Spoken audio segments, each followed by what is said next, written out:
In this course, you will learn the fundamentals of Apache Pulsar.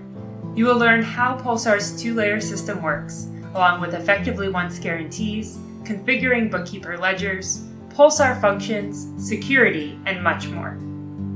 Students will be led through a comprehensive tutorial to download and install Pulsar. Whether students are using a Windows, Linux, or Mac OS computer, they can run the tutorial. We also provide a real-world project example where students move stock market data using Pulsar. This course is taught by me, Maria, and my co-teacher, Barry. Together, we have over a dozen years of experience with distributed messaging platforms.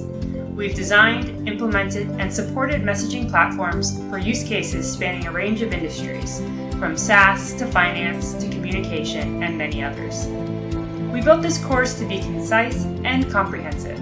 In about an hour and a half, you will walk away knowing how Pulsar works and be able to set it up and run it for your use case. We look forward to introducing you to Pulsar.